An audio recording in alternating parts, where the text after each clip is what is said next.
There we are. We are officially live now on this fantastic Friday morning. Welcome to Virtual Coffee Club.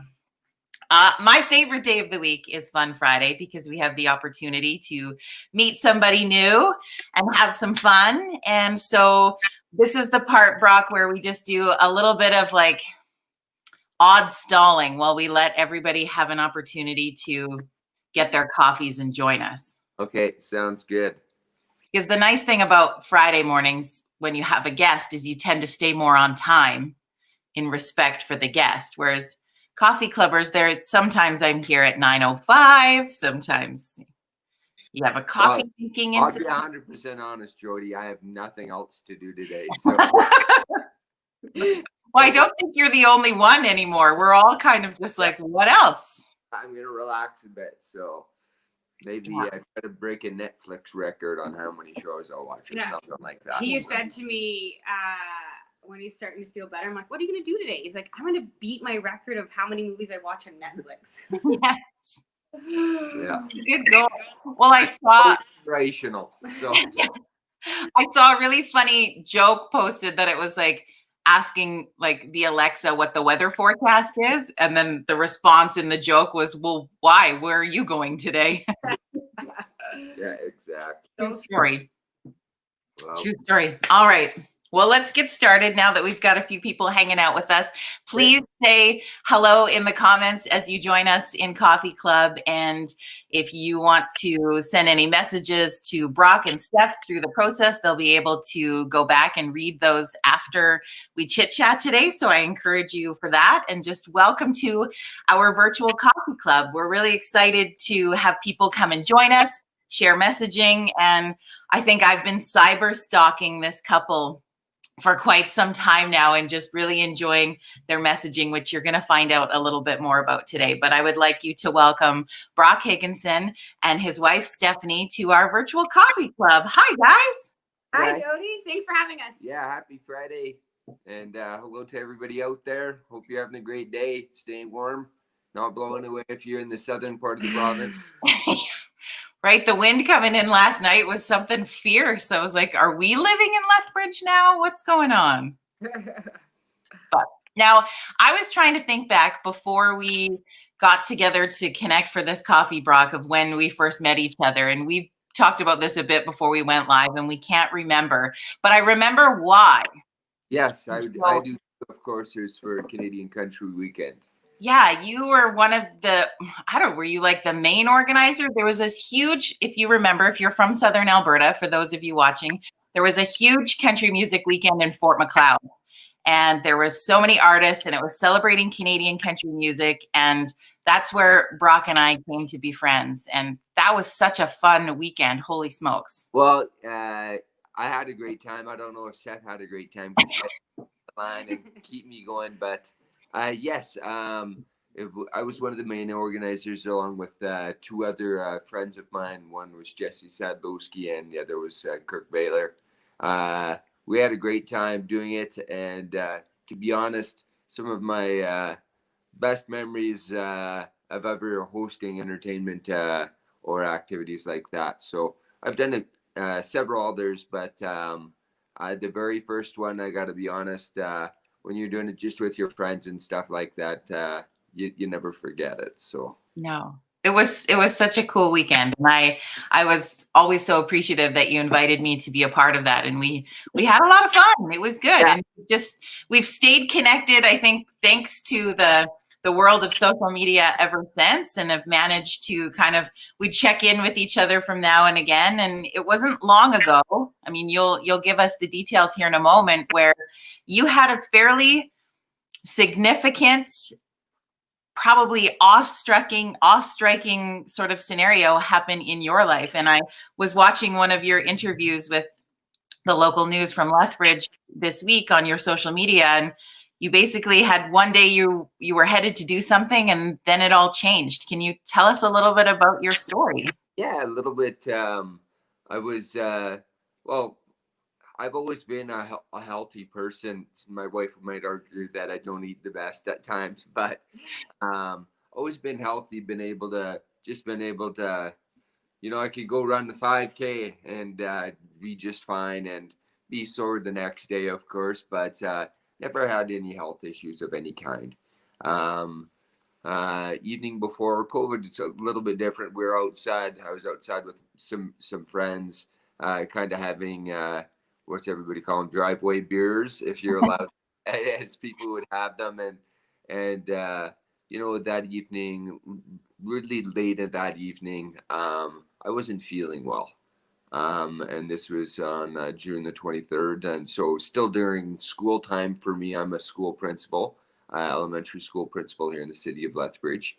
And so I had texted one of my buddies that night just to see if like I was kind of thinking maybe I had food poisoning or something. Maybe I'd put out something bad as a snack or something. So I was a little worried about that, and I didn't hear back from him. So I was guessing, well, he must be just fine. So it was getting close to 5 a.m, at least I think. And so I said, to heck with it, I'm just going to get showered up and go into work. Usually that's not too off from what time I would usually do that. And then went up to the bathroom, to my kid's bathroom, to go shower, and that was it. I don't remember much else for about a day and a half. I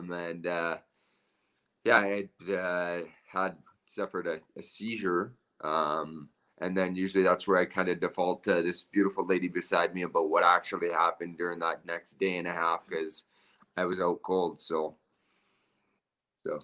Yeah, so I got a phone call. The kids and I were out with my mom at Wassa Lake. We have a cabin out there that Broc's been building over the last 8 years. But we're not keeping track of time. Yeah. They were painting, so we were getting close. So at least I'm getting it done. Yeah. And I got a phone call from Broc's mom telling me to contact a friend of ours who's an emergency room doctor in Lethbridge, and she couldn't tell me why. And I was trying to put the pieces together. Is it Broc? Is it Al? That's his dad. And it turned out she couldn't tell me exactly what happened, but it was Broc. So when I called him, he said, Broc's here. He came in breathing but unconscious. We think he's had a seizure. Or he didn't say we think he's had a seizure. He said he wasn't sure if there was something in his brain, be it a blood clot or a stroke. They weren't 100% sure. I drove up to Calgary, and on my way, I was able to talk to the ICU doctor, and then he told me that Broc had a tumor in his brain, and then they had to airlift him to Foothills Hospital because Lethbridge couldn't manage his situation. Then when I arrived at Foothills Hospital, I got the opportunity to see a CT, and he had aspirated at the same time. So that means food went into his lungs, and they had to actually go in and take the food out. So he had pneumonia as well. And then they had to do an MRI first thing on the 27th while he was still intubated. And they discovered he actually had 2 tumors in his brain. He had a larger frontal tumor and then a smaller parietal tumor on the right side of his brain. Then they woke him up, and that's the first time we got a chance to chat in a day and a half. So it was pretty stressful for obvious reasons. But, at the beginning, they weren't sure when Broc had the seizure. Duncan, this is our good friend who's an emergency room doctor, said, I don't know, the last contact everyone could figure out was 6 o'clock the night before. And he came in okay shape into the emergency room. But, if Broc was alone and had the seizure earlier, they might have not been able to save him. So we're very blessed and thankful that he picked a good time. And he has wonderful staff at his school that made sure that he didn't show up that day. And so they contacted me, but they couldn't get a hold of me because of lack of cell service. And then they contacted Broc's mom, and she made arrangements for his dad and a cousin to come over and check on him. And they saved his life. They came and they found him and called emergency services, and then they took over from there. Yeah. So yeah, that's kind of what that was our start. That was journey. the start of it. And then you wake up and like, are you punking me? What? That must be a surreal moment to wake up to that news. I woke up in a beautiful ICU room, and a gentleman that spoke French was chatting with me, and he He knew that I was a French immersion principal, and I think Steph Yeah, kind of. he was really you know when it's you do inappropriate humor because That's my life. Yeah. yeah, like so I was doing a lot of inappropriate humor, and I said to him, I said, you know what would be funny if you spoke French to him when you woke him up, Yeah. you know, because Brock's a French immersion principal, so Yeah. we thought it'd be funny. Brock responded French the first time, but the second time he did, he wiggled his toes in French, Yeah. so it was listening in French. So we thought it was kind of neat. So that was the beginning of a journey of spending last a 5 lot. months. Yeah, the last 5 months and spending, well, I guess over a month worth of time accumulated at the Foothills Hospital.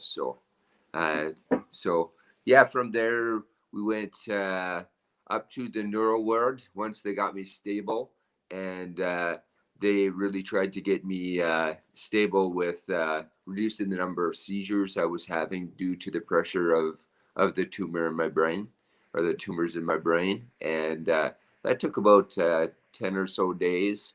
And then eventually we had lots of discussion about that. And we'd made the decision together as a couple that we were going to go forward with the suggestion of retraction, which meant that they were going to go in and take as much of the tumors out as they could.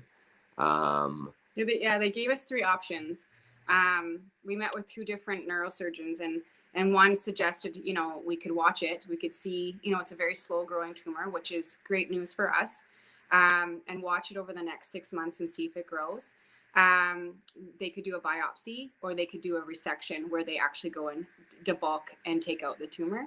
And then we got another surgeon, and the other surgeon's like, you know what? I'm an aggressive man and I don't like it in there. I want it out. And Brock's like, me too. So they both agreed together just to get rid of it. And then when you obviously go through surgery and then get the biopsy, we found that he had an oligodendroglioma. So it's a rare type of brain cancer. It is the slowest growing type of cancer, brain tumor cancer that you can get. And we're very blessed. 60% of all brain tumors are gliomoblastomas, which have a prognosis of less than a year. And Brock's prognosis is longer than that. So, and you also get a prediction, and prediction means how well it responds to treatment. And Brock has some really neat genetic markers that make it more responding to treatment. So we've got a really positive outlook, and we know that we're in good hands with the Tom Baker. Yeah. Unreal. Like, not one tumor, no, Brock. You got to go big and have 2. Just that guy, right? Yeah, like for me, if there's enough room for it to be up there, then you can get rid of it. Yeah, and I've been during COVID, I've watched all 16 seasons of Grey's Anatomy, so I feel very much like I could be a part of your medical team now also. Yeah.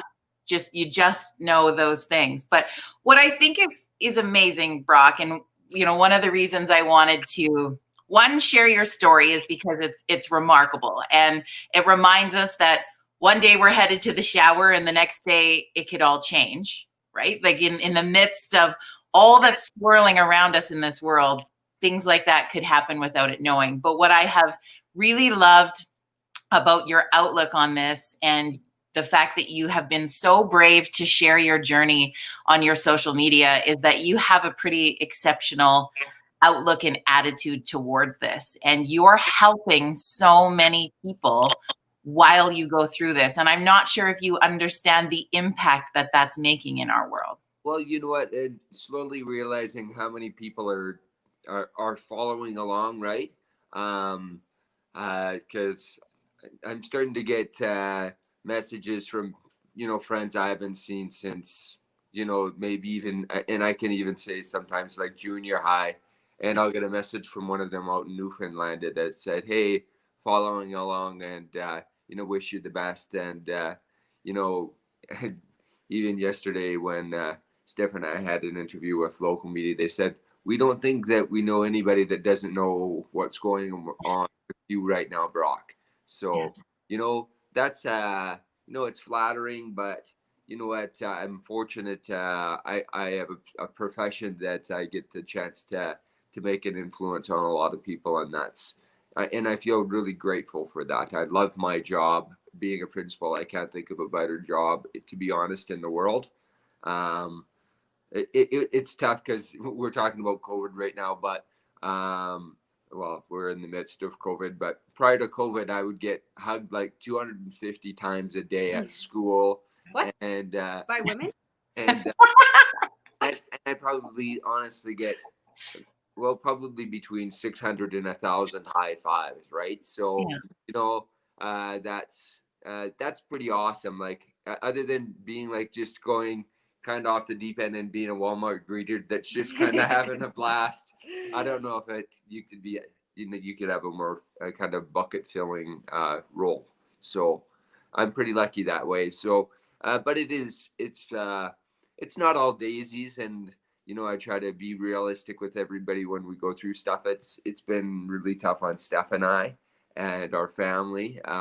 Just, you know, the ups and downs, but also I really miss my team and my school, and the kids. They really do mean a lot to you. They fill your bucket every day, and my family and all those people that you don't get to see without exception because I have a compromised immune system. So. Yeah, and we talked a little earlier that you're going to, set a new world record with how many movies you're going to watch in Netflix and different things. So I don't know if maybe your social media could also be a place where we could tune in to get some reviews. Like, do you recommend that we watch, said documentaries or movies? And Watch the, yeah, but I got Steph to watch it with me. What a great show! If you're old enough, for any of my students, it's definitely not appropriate. But so yeah. But yeah, definitely. I'll take you up on that. We can throw those reviews out there. The Netflix. It could be a bit of a side gig for you in the meantime, right? Like Broc's Picks or something. We could come up with maybe a cooler title, but I like it. I like it a lot. Yeah. Yeah, Brock's, you know what? Brock and I have been together since he was 19. He's old now, 40. Yeah. Well, we can see that. Yeah.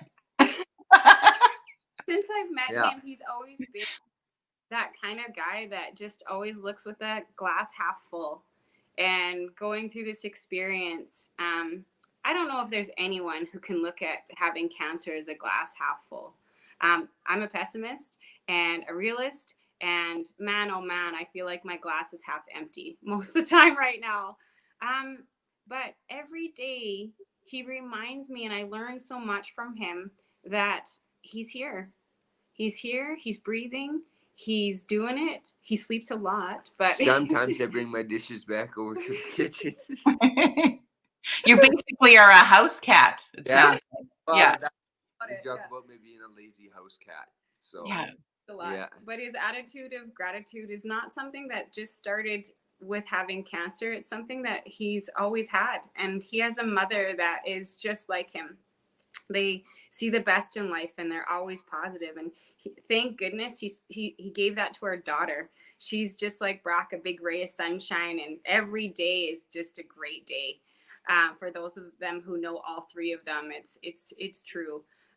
But it's amazing how that habit of gratitude and that ability is carried on through this difficult situation. And I don't know, he's had a few difficult situations in his life, but I think this is probably one of his biggest personal challenges, I would say. Yeah. Yeah. And every day he just reminds me how beautiful life is and how thankful we are for what we're going through and having the time together and our beautiful children and things like that. Like it's just carried on, which I appreciate. And really, Jody, that's part of what Steph and I talked about when we decided to make kind of our Gratitude Wednesday an ongoing thing, and our Tuesday tips, which a lot of people tune into on social media for us. I just try to do a couple-minute video. Sometimes I get long-winded, to be honest, and they can stretch out to like 5 or 7 minutes. And Steph hates it because it takes forever to upload. And so I just figured that there's lots of people going through difficult times, and being cooped up in the house more with everybody has made it difficult for lots of people. I'm an extremely social person. And so it's made it tough for me too. But like I said, there's no use worrying about that. That's just, it does you no good. In fact, it makes it worse. So I just always had that attitude of, just looking at the glass half full, or just staying positive and being as optimistic as possible. So, just try to spread that, and try to share some tips that Steph and I have employed, or in our relationship, in our household, or things that we've learned from our parents, or things I've learned from my incredible staff, or just from our kids in general, that, people need to perhaps just reflect on a little bit, and just see how wonderful we have it here, wherever you are. If you're in Canada, I gotta be honest, you have zero to complain about. I'm just going to be straight up honest with you. You got zip to complain about. I'm not going to sugarcoat that and try to say, anything else. We have it great. Like, I people like, you have brain cancer. I'll just straight out say, like, yeah, it's crappy. I got brain cancer, but guess what? There's no better place to get brain cancer in the world. You know what? I didn't pay hundreds of thousands of dollars for a surgeon to have to do that. They took care of me every step of the way at one of the very best places in the world to deal with cancer, which is in Calgary. And or it would have been here in Lethbridge if it wasn't for where it is in my brain. So that's the truth. Like, you got to look at that. Like, anybody else that's complaining, just realize that where you live right now, just imagine all of the, like I say this all the time, I think about children each day, and often I get new immigrant families that all move into our area that I would be welcoming into my school.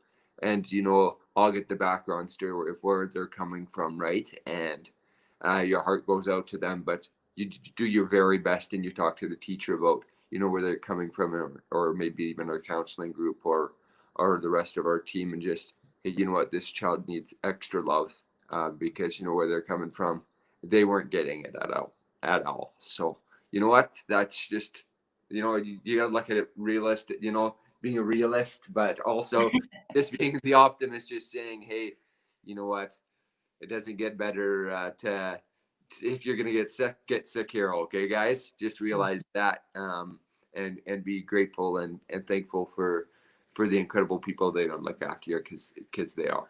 It doesn't get better than that. So, well, and I think what's been nice about the tips that you're sharing, and your attitude on attitude and living in gratitude, can be broken down to everybody. We don't all have to know someone or experience something as serious as brain cancer. These are everyday life things that we can do and shift and change to live in a more positive environment. And I think that's really amazing. yeah, like the little tips that we try to share each week are just really simple ones, or family ones. And I got to be honest, there's lots of times where we say, each day Steph and I talk about the questions that we have with our children, that we talk about, what was your favorite part of your day, or what are you looking forward to tomorrow? Those are just kind of mindset things that we talk about, and they lead to, I think, long-term habits that turn into just having that attitude of gratitude. And some people are tougher to get to those, I guess,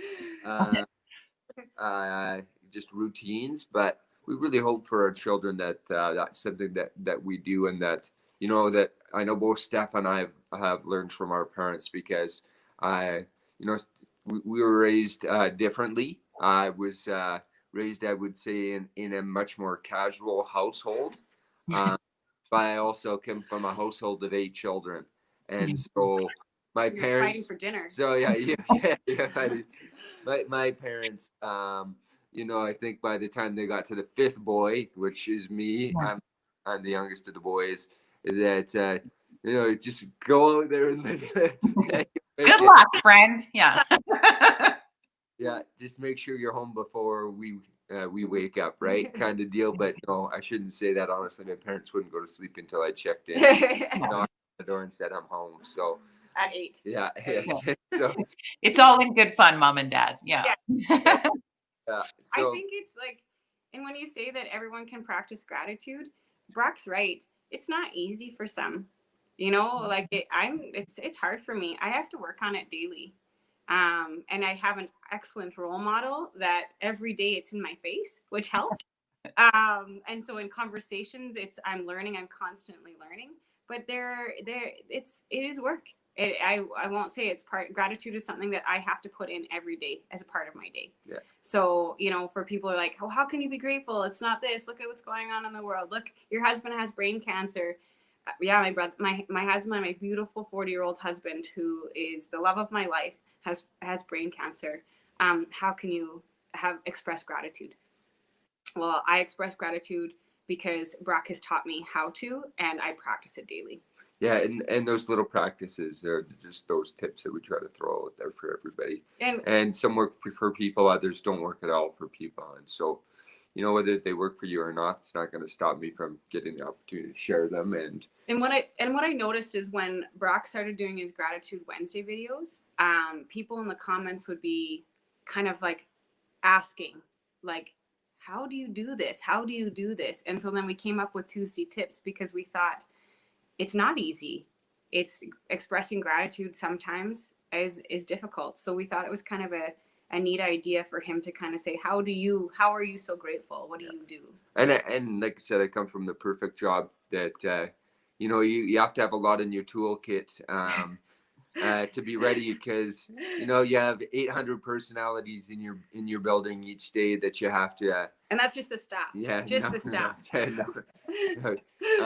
So you're dealing with that and you're often dealing with the families that go along with those 800 people that you're working along with. So that you really have to understand a lot of different ways to deal with the same situation, right? And some people just deal with what I might consider like inconsequential, just like the littlest thing, like in the world, and it'd be a big deal to them. But I have to respect that, and that's part of that too. And I think that's part of what Steph and I've learned through this too, is that everybody is dealing with grief in a different way, or it takes them longer, or one tip might work for you and another one doesn't, right? So we just throw them out there and hey, maybe they work, maybe they don't, but I'm not getting paid to do that, so I'm just so okay. So well, and I think it's nice having I don't want to say polar opposites when I speak of you two, but in this regard of that, it's nice to see that, because I think comparison can be the stealer of joy for us, right? When we look at things online. And if there's somebody who loves living in gratitude or expresses that, and they make it look so easy, and when you struggle with it or don't feel it, or it's not feeling genuine to you at the beginning, you feel like you're doing it wrong. And there's no wrong in learning how to do it. And just because your gratitude doesn't look the same or sound the same as somebody else's, it's still a step in the right direction. So I love your vulnerability and sharing, both of you, in that. Regardless of it, like you said, it's like people throw it, no matter what you talk about on social media, it'll be people, there's always somebody that wants to be keeping up with the Joneses. I need to show them more gratitude than that person. I need to do this better than this person. Like it should be a personal journey for whoever it is. And you know what, if something works for you each day and makes you feel better, and it's legal, then you know what? What's wrong with trying it out and doing it? And if it works for you, maybe it does work for somebody else. So there's no harm in sharing. Well, and I think if we have a world where we're competing to be more gracious and more kind and more of those, that sounds pretty freaking awesome to me. Like, yes, let's compete about who can be more gracious and kind. That's the kind of world we really need. Yeah, well, exactly. Like I said, when you go on social media, it seems to be one or the other. Like, who can complain the most about what's happening with COVID today, or who can be more grateful today, right? It's one or the other. But yeah, like I said, much happier with reading about the gratitude from others, and that's pretty awesome to see.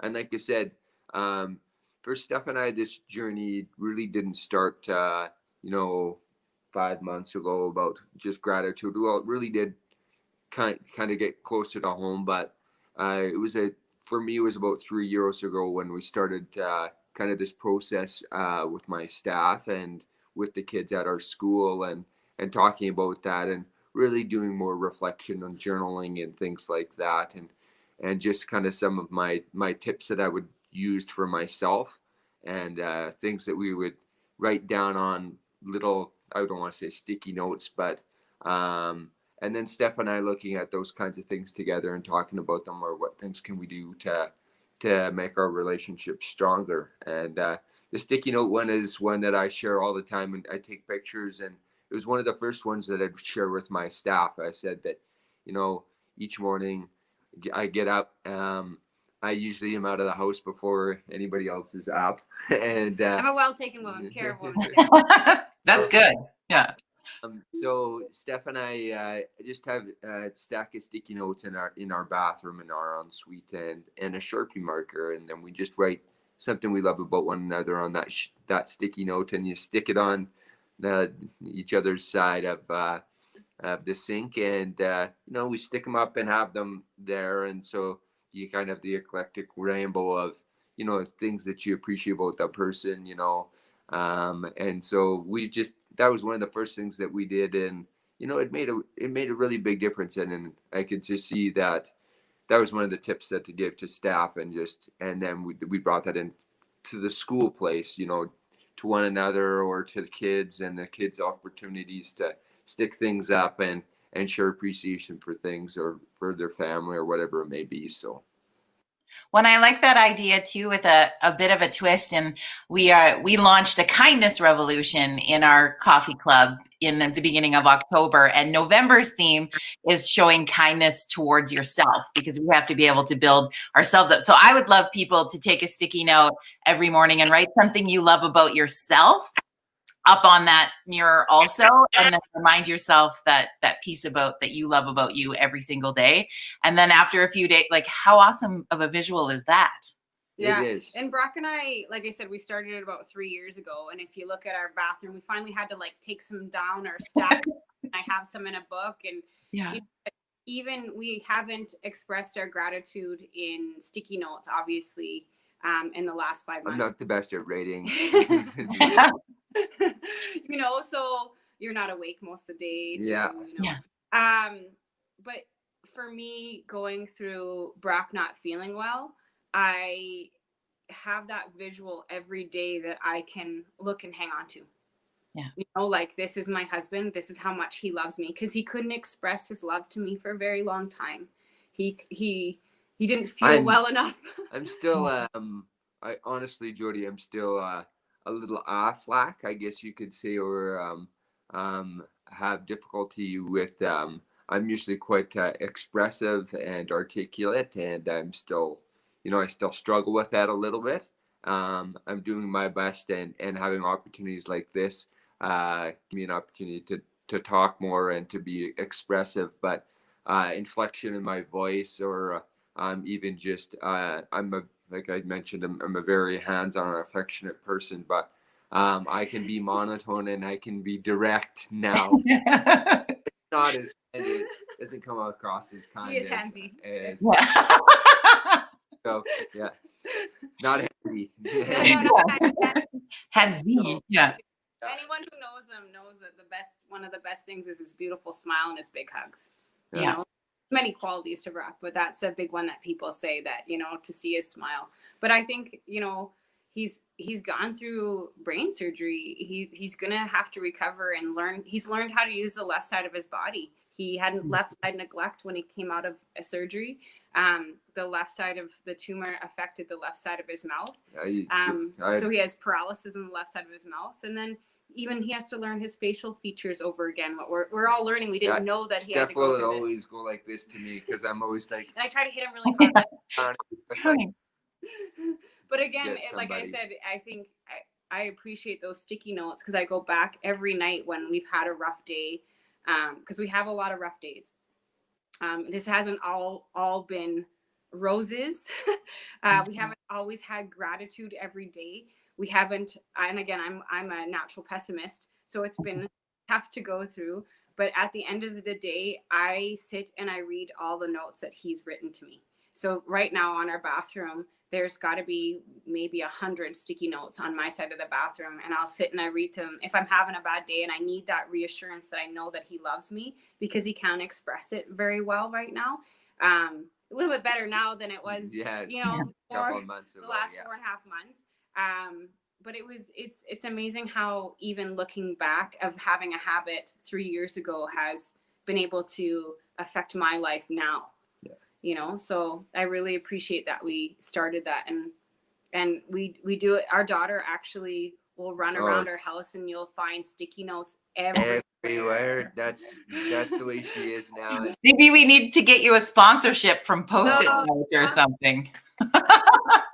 Post-it notes, like if I look right here right now, there's 16 Post-it notes about I love you, mommy, I love you, daddy. If I look on like say I'm well kept, I'm so spoiled now. Like they'll bring my food to me on the TV tray. They'll bring the like kids you or have staff. multiple servants. They'll bring multiple TV tray, and they're covered in sticky notes. And my little girl is, she's working on her writing and all those things, but she definitely knows like I love you, daddy, and the hearts, and loves drawing, and those are always on there. And then I always get one from Steph, and then my sons sometimes like yo.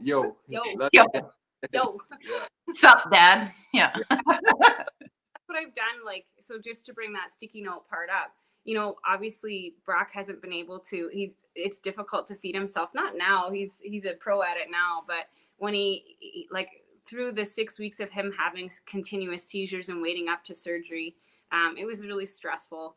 And I wrote him, every meal I gave him, I wrote him a sticky note of inspiration or how much I loved him or what I loved about him, and stuck it on his tray. And I have no idea if he was able to read it, if he saw it. I don't know. I just put it on there. And every time I put something else, I have a stack, probably this big, of sticky notes that I wrote to him. And I asked him the other day, finally, after 5 months, and I said, do you read those? And he's like, every single day. Yeah. So as long as I didn't like put my hand in my soup, ears really bad. The learning the left side of my body again and getting that rolling. So like unbelievable challenges. Just I can't even tell you. Well, like I said, that would have been the big problem, Jody. I would have had, if I couldn't do it myself, I would have had a nurse or my mom or staff there to help me, right? Yeah. But I got to learn, and I'd always laugh. I'd be like, really? I'd look over at my We'd be in the hospital. I'm like, what are you doing? And his left hand was like right in his meal. And he's like, oh. And like, it's hard to describe, but it's almost like your body, your brain forgets that you have a left side. Yeah. And so he would get out of bed and I'm like, where's your hand? And he's like, oh, hang on. It's over here. Left on. Oh, we got it. Remember? Yeah. So we were at Wasatch, where our cabin is, and we got into the car. We did something, and he got into the car, and he looks at me. He's like, he starts laughing. I'm like, what's funny? And he's like, you're never gonna believe this. I'm like, what? He's like, I just sat on my hand. Fully just like, man, yeah. Colin like just crunched it, and so. What can you do? Yeah. Well, we laughed about it. We do a lot of laughing at which I think is important. Yeah. I think there's a lot of sadness, so yeah, we do a lot of laughing. Yeah, got to balance it out. So, well, and I would think there's probably a lot of, I don't know, pros and cons in going through this journey during COVID. I mean, one, it's hard because the scare is real and not being able to have those visitors to come and surround you and share your energy, Brock, but also we're not out having fun without you right now. So there's that. Yeah, I guess. Yeah. And I'm missing out, I guess. Yeah. And I feel terrible because, that the messages you send to your friends all the time, or and I still really try to do as much as I can by messaging my staff or sending something to friends. And what are you up to this weekend? Is just like it's kind of like poking the bear, like what are you gonna do this weekend? Sit on your butt again. So Yeah. you know, whatever. I'm not missing out. But how easy is this to do? Like, a message from you. You don't even have to download anything. It's just like open it up and then say, like write your name, who's on, and that. So I said, man, like it doesn't get much easier. And there's so many apps we talked about, like Party Time and stuff that I have on my app. If I want to see my buddies, 5 or 6 of them, I'm not allowed to drink any alcohol anymore, so no more beers, but they're allowed to drink in my face and still socialize, right? And it's not like it's a big deal or anything like that. So pretty So blessed. people would like to, I'm introducing you to a new group of people today. If they would like to follow along this journey or get some Wednesday gratitude or some Tuesday tips, where can they do that? Honestly, just jump on the Facebook and you can search for me and just add me as a friend or whatever. And you know what? Unless it's somebody that is looking a little provocative, usually I accept. So those are the ones you do accept. Yeah, those go to a different account. Yeah. Looking girls, you're all over that. The Thoughtful Thursday team. Yeah. And like I said, just been in steps to kind of bug me a little bit about that a little bit more. Just thinking about, is there a different platform that I should be using to kind of accumulate all of those and have those available? Because, usually got to scroll back a little bit to see how many we've been doing and stuff like that. But like I said, just more than happy to, or if somebody just wants to use Messenger and send a message of, hey, you got a tip for something like this? Yeah. I'll be 100% honest. If I have no clue, I'm just going to tell you that I have no clue. I've never. I'll think about it. No, that's a big fat lie. I've known Broc for a very long time, and he has never said I have no clue. He makes up stuff. Yeah. Just to give you an when in doubt. But make it up. Yeah, that's the number one rule of radio. When in doubt, make it up. Yeah. So you got this. Make it right. Yeah. Well, maybe you'll have to create a public page where people can just go and like it and follow along your messaging and videos that way at some point. Yeah. Make them public. So Jody, and you probably know more about social media than we do. So I will give you tips and we'll exchange our tips for each other. It'll be perfect. Hey, that's what, and Steph gets so mad. And it's She's interesting. Like, that person's name disappeared. I tagged them and they disappeared, and she gets mad. And I've never been a social media is kind of like I peruse and take a look and and but I'm silently stalking. Yeah. Broc's been a little bit more on Facebook and more posting, and so when he let that video go 2 days before surgery, he looked at me. He's like, I apologize. You're going to have to deal with this. I was like, what do I got to do? Posting a video about what's been going on in our life. Yeah. And he goes, I just so you know, I let that go. And I was like, okay. And he goes, so you're going to have to deal with the backlash. And I was like, oh my goodness. So the amount of learning I have, like I'm the one who does all of Broc's posts. He's getting there. His left thumb is starting to get there. Slowly he's going to be able to do it. Yeah. It's starting to work. Yeah. You're going to be gaming before you know it too. Yeah. And there's 100% honesty here for the first at least 6 weeks or 8 weeks. I was not responsible at all for social media. Steph actually took my phone away because she found out that I got on my cell phone and I started texting people and stuff like that. And I'll be honest, I was not coherent. I made just gibberish up. 2 days after his surgery, he got a really bad infection. Yeah. Was really, really sick and had the left side neglect, but he picks up his phone because I was giving it to him for audiobooks just to kind of keep him occupied.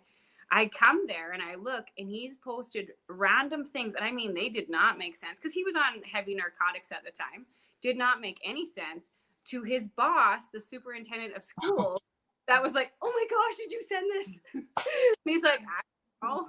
Yeah. Thank goodness We've got a really good card to play for that one though. You're like hashtag brain cancer. You're like whatevs. Yeah. Get away with anything, I guess. Get away with it now, house cat, because it won't be like that always. Yeah. And so now, friends, will ask, like, do you have your phone back? Are you allowed to receive messages? I'm like, yeah, Steph trusts me again. So, that's pretty cute. Yeah, so we'll figure something out. I think this is you know, I think you look back and you can never figure out why this happened, you know, like to a healthy 40-year-old. You can't, you'll go crazy if you try to figure out why. But when this happened, I thought he's got a bigger purpose. You know, like Brock's a phenomenal man, and anyone who's met him loves him. He just, I just think that I kind of said to him, like, there's a reason, and you're not doing your job, you're not doing your life's purpose. You have more to give. And, you know, you have this beautiful school and staff that love him and adore him, especially the women. I find it's usually the women.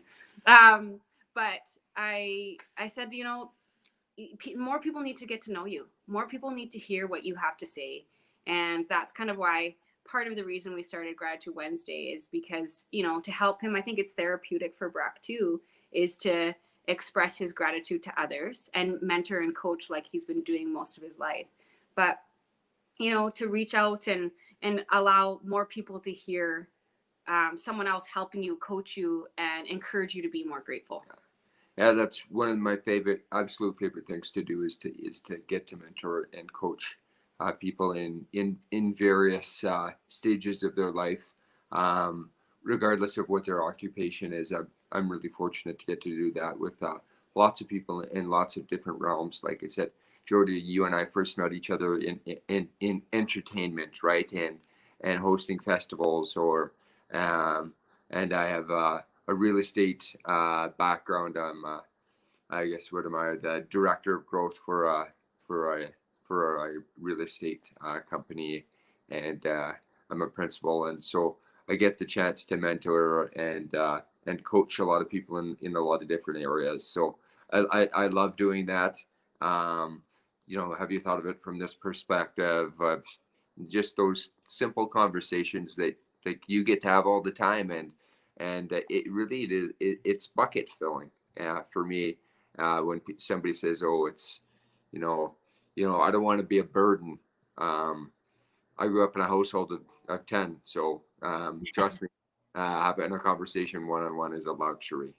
So Yeah. I know, I really That's why do. you always talk to me one all day. Yeah, Hey? I really do love it. It is something that I feel great about. So Well, I feel like I've got a good new name for you now. yeah. What is it? Coach Kitty. Okay. Yeah, and then I'll bring the dog in here too. Yeah. Yeah. That's awesome. You're a glorified house cat who's giving coaching services, like Coach Kitty. I can't wait to hear more from you. Yeah. My kids, they love them when they're doing FaceTime with my parents or Steph's parents, and they can make themselves into like a sparkly, and then I got to be a kitty. Yeah. People all day. You're calling. It's just, you got to just own it now. You can get the headband with the cat ears when you go on to do your videos. Like, there's a whole shtick here. Yeah. Like punking him. Yeah. Like you said earlier. Steph can take pictures of you sleeping in different sunbeams around the house. Like, Definitely. there's a whole thing. I've got a whole entire marketing campaign ready to roll out with you guys. So it's going to be awesome. Yeah. Jody, thank you so much. We really Thank you guys for taking some time just to share with us today, to chat. You are utterly amazing Albertans. We're doing a series on that with my podcast right now, and you two fall into that category wholeheartedly, and we appreciate you just sharing your hearts.